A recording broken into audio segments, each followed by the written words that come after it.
Welcome to SN classes.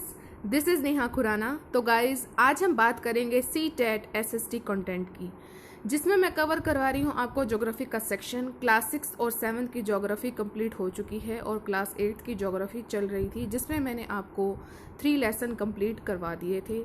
सबका link आपको नीचे डिस्क्रिप्शन बॉक्स में मिल जाएगा और सबकी अलग अलग प्लेलिस्ट बनी हुई है। तो गाइज, आज बारी है लेसन नंबर 4 की। टाइटल आप देख ही रहे हैं, कृषि। तो हम कृषि के बारे में आज सब कुछ जानेंगे। साथ में आप अदर प्लेलिस्ट को भी ज़रूर चेकआउट कीजिए। हैंड रिटन नोट्स हैं ये, तो आपको इसे लाइक, शेयर एंड सब्सक्राइब ज़रूर करना है। अगर आपको मेरी वीडियो पसंद आती है तो आप फेसबुक पेज को भी लाइक कर सकते हैं और टिकटॉक पे भी मुझे फॉलो कर सकते हैं। तो चलिए शुरू करते हैं हम आज की वीडियो। पौधों से परिष्कृत उत्पाद तक के रूपांतरण में हमें 3 प्रकार की आर्थिक क्रियाएं सम्मिलित होती हैं। जैसा कि आप सबको पता ही है कि जो हमें जितने भी प्रकार के उत्पाद मिलते हैं वो हमें पौधों से ही मिलते हैं।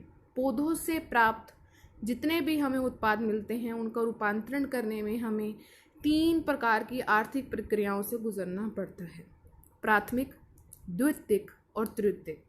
अब आपको ये तो पता लग गया है कि 3 क्रियाएं होती हैं, तो इन क्रियाओं के बारे में जानना भी बहुत ज़्यादा ज़रूरी है। तो चलिए फर्स्ट पढ़ते हैं हम अपनी प्राथमिक क्रिया। इस क्रिया में उन सभी क्रियाओं को शामिल किया जाता है जिनका संबंध प्राकृतिक संसाधनों के उत्पादन और निष्कर्षण से होता है। सबसे पहला है कृषि, जिसके बारे में हम बहुत ज़्यादा डिटेल में पढ़ेंगे। सेकंड है मत्स्य और थर्ड है संग्रहण। ठीक है, इसमें सब प्राथमिक क्रिया में आपको प्राकृतिक संसाधनों के उत्पादन ही आपको देखने को मिलेंगे, तो ये आपको याद रखना है। द्वितीयक क्रिया में क्या है कि इन संसाधनों के प्रसंस्करण से संबंधित है। जैसे कि अगर आपने इस्पात विनिर्माण करना है, डबल रोटी पकाना है, कपड़ा बुनना है, तो ये सब किस में शामिल है? ये सब शामिल है द्वितीयक क्रियाएं में। थर्ड है तृतीयक क्रियाएं। इसमें आपको प्राथमिक और द्वितीयक क्षेत्र के सेवा कार्यों द्वारा सहयोग प्रदान करती है। जैसे मान लीजिए आपको यातायात की सुविधा प्रदान करनी है, व्यापार बढ़ाना है, बैंकिंग सुविधा देनी है, बीमा करवाना है फसलों का, विज्ञापन देना है किसी व्यापार का, तो ये सब क्रियाएं किस में शामिल है? तृतीयक में है। और इसमें प्राथमिक और द्वितीयक क्या है? शामिल है। तो गाइज, हम पढ़ेंगे कृषि के बारे में, जो कि एक प्राथमिक क्रिया है। जैसा कि आपको अभी एग्जाम्पल में पता लगा, इसमें आपको फसलों, फलों, सब्जियों, फूलों को उगाना और पशुधन पालन इसमें शामिल है। 50% कृषि से संबंधित क्रियाओं में लोग संलग्न हैं, यानी कि 50% लोग कृषि में जितनी भी क्रियाएं होती हैं उसमें अपना योगदान देते हैं। 2/3 जनसंख्या जो है वो बिल्कुल कृषि पर निर्भर है। ये गाइस मेन पॉइंट याद है, और जो है आपको डायरेक्ट क्वेश्चन इसमें से आपको याद करने हैं। बिल्कुल मेन पॉइंट ही मैंने उठाए हैं और डायरेक्ट क्वेश्चन भी पूछा जा सकता है। गाइस, एग्रीकल्चर जिसको हम कृषि कहते हैं हिंदी में, और ये इंग्लिश अनुवाद है, इस शब्द की उत्पत्ति लैटिन शब्दों एगर या एग्री, जिसका अर्थ होता है मृदा, और कल्चर का अर्थ होता है कृषि। इसका मतलब मृदा की कृषि, इस तरह आप याद कर सकते हैं। तो एग्रीकल्चर का ये मतलब है। हम बढ़ेंगे अपनी नेक्स्ट स्लाइड की ओर कि हमें ऐसे कौन कौन सी चीज़ें हैं जिनके हमें ज़रूरत होगी कृषि करने में। तो अनुकूल हमें स्थलाकृति चाहिए, मृदा चाहिए, सही जलवायु, ये सब क्रिया जो होती है, कृषि क्रियाकलाप होते हैं, उन सब के क्या लिए है? अनिवार्य है।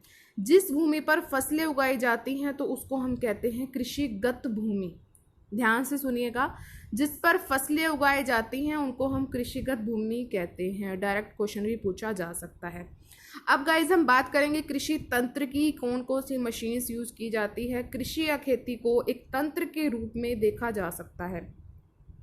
सबसे पहले है इसमें बीज चाहिए, उर्वरक चाहिए, मशीनरी चाहिए और श्रमिक। ये जो है महत्वपूर्ण निवेश हैं, ये आपको याद रखना है: बीज, उर्वरक, मशीनरी और श्रमिक। इसके बाद आएगा जुताई, बुआई, सिंचाई, निराई और लास्ट में कटाई। तो ये 5 ऐसी संक्रियाएं हैं जो बाद में आती हैं, तो ये आपको याद रखनी है। इस तंत्र के निर्गतों के अंतर्गत फसल, ऊन, डेयरी और कुक्कुट जो है उत्पाद आते हैं। तो ये जितनी भी आपको संक्रियाएं बताई गई हैं तो इनके अंडर क्या है? फसल, ऊन, डेयरी और कुक्कुट। अब गाइस हम बात करेंगे कृषि के प्रकार की। कृषि के बारे में आपने जाना, अब इनके प्रकारों की चर्चा देख लेते हैं। भौगोलिक दशाओं, उत्पाद की कितनी मांग है, श्रम कितना है, और प्रौद्योगिकी जिसको हम टेक्नोलॉजी कहते हैं उसका स्तर कितना है, हम इन सभी के आधार पर कृषि को हम दो मुख्य रूप से जो है हम बांटते हैं। तो फर्स्ट है हमारा निर्वाह कृषि। निर्वाह जैसे आपको नाम से ही पता लग रहा होगा कि निर्वाह करना, कृषक परिवार की आवश्यकताओं को पूरा करने के लिए निर्वाह कृषि का यूज़ किया जा सकता है। कम उपज प्राप्त करनी हो उसमें निर्वाह कृषि का यूज़ होता है। निम्न स्तरीय प्रौद्योगिकी होती है, निम्न स्तर की टेक्नोलॉजी होती है, इसमें पारिवारिक श्रम यूज़ होता है। और गहन निर्वाह कृषि और आदिम निर्वाह कृषि में इसको हम बांट देते हैं, गहन और आदिम, तो ये आपको याद रखना है। अब बात करेंगे हम गाइस गहन की, कि गहन निर्वाह कृषि में क्या क्या होता है। कि किसान एक छोटे भूखंड पर साधारण औजार और अधिक श्रम से खेती करता है। गहन में अधिक धूप वाले दिनों से युक्त जलवायु और उर्वर मृदा वाले खेत में एक वर्ष से अधिक जो है फसलें उगाई जा सकती है, ये गहन में है, याद रखिएगा। साथ साथ चावल जो है इसमें मुख्य फसल होती है, इसके बाद आएगी गेहूं, मक्का, दलहन और तिलहन, ये हैं अन्य फसल। दक्षिणी पूर्व और पूर्व एशिया के सघन जनसंख्या वाले मानसूनी प्रदेशों में ये जो गहन कृषि है ये प्रचलित है। दक्षिण पूर्वी और पूर्वी एशिया के सघन जनसंख्या वालों में। अब गाइस अब हम बात करेंगे आदिम निर्वाह कृषि की, जो निर्वाह कृषि का दूसरा प्रकार है। इसको गाइस हम कहते हैं स्थानांतरित कृषि, स्थानांतरण करना हो, और चलवासी पशुचारण इसमें शामिल होते हैं। स्थानांतरित कृषि में क्या क्या शामिल है? सबसे इम्पोर्टेंट पॉइंट, ये अमेजन बेसिन के सघन वनों क्षेत्रों में स्थित है, उष्णकटिबंधीय अफ्रीका में, दक्षिण पूर्व एशिया में, उत्तर पूर्वी भारत के भागों में ये प्रचलित है स्थानांतरित कृषि। तो ये आपको याद रखना है, बिल्कुल मेन पॉइंट ही मैंने इसमें से उठाए हैं और आपको ऐसे ही पॉइंट्स में याद करना है गाइस, तभी आपको याद होगा। इस कृषि में क्या मेन है कि इसमें भारी वर्षा चाहिए और वनस्पति के त्रिपूर्ण जनन वाले क्षेत्र हैं। इसमें क्या किया जाता है? वृक्षों को काटा जाता है, जलाया जाता है और भूखंड को फिर साफ किया जाता है, तब राख को मृदा में क्या किया जाता है? मिलाया जाता है। और इसमें कौन कौन सी फसलें उगाई जाती हैं? मक्का, रतालू, आलू और कसावा, इसमें इन 4 फसलों को उगाया जाता है। अगर मान लीजिए कि भूमि की उर्वरता है वो समाप्ति के तक पहुंच जाती है, तो उसकी समाप्ति के बाद उस भूमि को क्या किया जाता है? छोड़ दिया जाता है। और इसको कर्तन व दहन कृषि के रूप में भी जाना जाता है। कर्तन व दहन, आदिम निर्वाह कृषि को कर्तन व दहन कृषि के रूप में भी जाना जाता है। यह जो है ये विश्व के विभिन्न भागों में प्रचलित है और विभिन्न नामों से। मैं आपको बता दूं कि ये मिल्पा, ये मैक्सिको, आपको मैं ये प्रीवियस ईयर की सीरीज एक करवा रही हूँ तो उसमें ही आया हुआ है। तो 4 नाम और भी हैं कि झूमिंग जो है उत्तर पूर्वी भारत में कहा जाता है, मिल्पा को मैक्सिको में कहा जाता है, रोका ब्राज़ील में कहा जाता है और लद्दाख मलेशिया में। यानी कि जो स्थानांतरित कृषि है उनको अलग अलग नामों से अलग अलग जगह पे बुलाया जाता है। तो ये चारों आप अच्छे से याद कर लीजिए, बहुत ही इंपॉर्टेंट है और एक आ भी चुका है, मैंने आपको करवा दिया है। चलिए चलवासी पशुचारण के बारे में जानेंगे कि चलवासी पशुचारण में क्या है। ये जो है सहारा के अर्ध शुष्क और शुष्क प्रदेशों में, मध्य एशिया में, भारत के कुछ भागों में जैसे कि राजस्थान तथा जम्मू कश्मीर ये प्रचलित है। तो ये आपको याद रखना है। इस कृषि में क्या होता है? पशुचारक अपने पशुओं के साथ चारे और पानी के लिए एक स्थान से दूसरे स्थान पर निश्चित मार्गों में क्या करते हैं? ये घूमते हैं। एक निश्चित मार्ग है उसमें जो है पशुचारक अपने पशुओं के साथ घूमते हैं। इस प्रकार की गतिविधि जलवायविक बाधाओं और भूभाग की प्रतिक्रिया स्वरूप क्या होती है? उत्पन्न होती है। पशुचारक मुख्यतः भेड़, ऊंट, मवेशी, याक और बकरियां पालते हैं। ये आपको याद रखना गाइस, इसी में से ही डायरेक्ट क्वेश्चन आपसे पूछा जा सकता है। और पशुचारक और उनके परिवार के लिए दूध, मांस, ऊन और खाल, ये अन्य उत्पाद जो ये उपलब्ध कराते हैं। अब गाइस अब हम बात करेंगे निर्वाह कृषि की, हमने कर ली है। तो अब बारी है वाणिज्यिक कृषि की, जो दूसरा महत्वपूर्ण इसका प्रकार है। वाणिज्यिक कृषि में क्या होता है, फसल उत्पादन और पशुपालन बाजार में विक्रय हेतु किया जाता है। यानी कि जो निर्वाह कृषि है वो तो पारिवारिक स्तर पर है, लेकिन जो वाणिज्यिक कृषि है उसको हम बेचते हैं, उससे जितनी भी फसल उगाई जाती है उसको हम बेचते हैं। ठीक है, विस्तृत कृषि क्षेत्र और अधिक पूंजी का इसमें क्या किया जाता है, उपयोग किया जाता है। मशीनों के द्वारा इसमें कार्य किया जाता है। इस कृषि में वाणिज्यिक अनाज कृषि, मिश्रित कृषि और रोपण कृषि का क्या होता है, यूज होता है। जैसे कि हमने उसको बांटा था आदिम में और निर्वाह में। तो अब हम बढ़ेंगे आदिम और गहन में। अब बात करेंगे हम वाणिज्यिक अनाज कृषि की कि इसमें क्या क्या मेन पॉइंट्स है जो आपको याद रखने हैं कि जो फसलें हैं या वाणिज्यिक उद्देश्य से लगाई जाती है। जो इसमें गैस सामान्य फसल है वो है गेहूं और मक्का। ये कहाँ कहाँ मिलती है, उत्तर अमेरिका में, यूरोप में और एशिया के शीतोष्ण घास के मैदान वाणिज्यिक अनाज कृषि के प्रमुख क्षेत्र हैं। ये आपको याद रखना है। ये क्षेत्र सैकड़ों हेक्टेयर के बड़े फार्मों से युक्त विरल आबादी वाले हैं। अत्यधिक ठंड वर्धन काल को क्या करती है, बाधित कर देती है। केवल एक ही फसल क्या हो जाता है, इसमें एक उगाई जा सकती है। अब गाइस हम बात करेंगे मिश्रित कृषि की, जिसमें क्या है कि भूमि का उपयोग भोजन व चारे की फसल उगाने और पशुधन पालने के लिए किया जाता है मिश्रित कृषि में। और ये कहाँ कहाँ प्रचलित है, ये प्रचलित है यूरोप, पूर्वी संयुक्त राज्य अमेरिका में, अर्जेंटीना में, दक्षिण पूर्वी ऑस्ट्रेलिया में, न्यूजीलैंड में और दक्षिण अफ्रीका में। ये जो है मिश्रित जो कृषि है ये प्रचलित है। रोपण कृषि के बारे में बात करें तो वाणिज्यिक कृषि का ये एक प्रकार है। इसमें आपको चाय, कहवा, काजू, रबड़, केला और कपास की एकल फसल क्या है, उगाई जा सकती है। इस कृषि में आपको बड़े पैमाने पर पूंजी की आवश्यकता होती है। उत्पाद का प्रसंस्करण खेतों पर ही या निकट के कारखानों में किया जा सकता है। परिवहन जाल के विकास की अनिवार्यता इसमें ज़रूरी है, बिल्कुल इस कृषि में होती है, रोपण कृषि में, क्योंकि ये बहुत ही अच्छे पैमाने पर इसका यूज़ किया जाता है।